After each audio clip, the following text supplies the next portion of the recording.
Daniel Flores, and I'm a tax manager here at Richie May. I'm going to be chatting with John Sharon, a tax partner in our alternative investment group.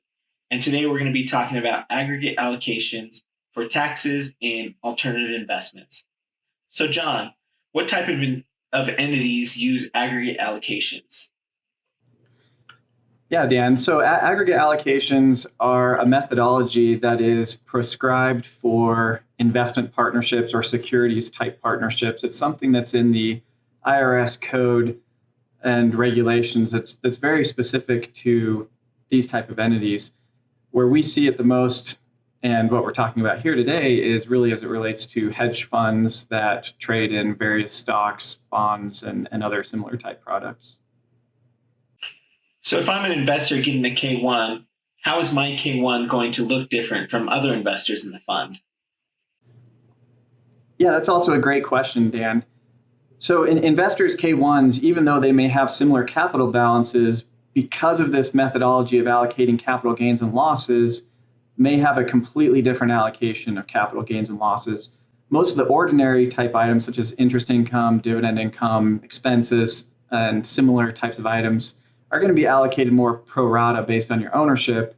But these capital gains and losses and other similar type items are really going to be different, and it's really going to depend on that investor's profile within the fund.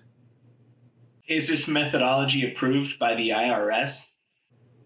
Yes, it is approved by the IRS. So this comes from tax regulations, and there's a couple of different methods that the IRS does put in those regulations that can be used. And then there's also just industry standard and variation in how it's utilized by different firms. But generally, it's a pretty standard methodology that's used throughout the industry. So, John, you mentioned that using aggregate allocations is standard procedure for a lot of funds. Are there other types of methodologies that can be used as well? Yes, there is another one that's used. It's called layering. It's much more complex and can be a lot of extra work, and it's very rarely used.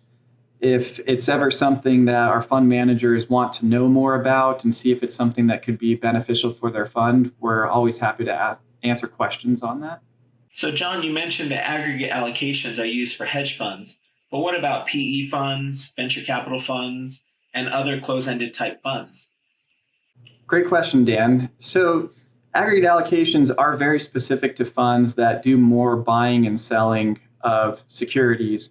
Private equity funds are a little bit different. They do buy and sell, but they're locked up generally. And so the allocation methodology is a lot different and really follows more on realization events and matching that up to the waterfall within the private equity fund. So aggregate allocations are not used for private equity type funds.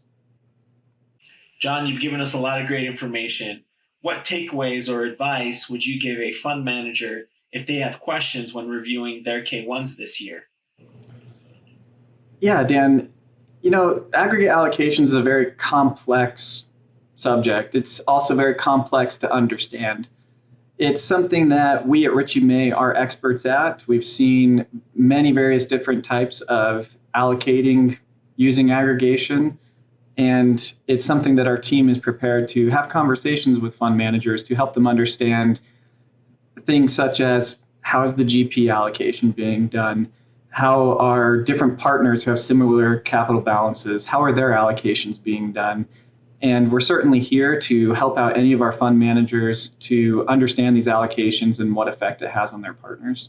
Well, John, we appreciate your time, and this has been really helpful. If any fund managers have questions about aggregate allocations or audit or tax for alternative investments, feel free to reach out to us here at Richie May.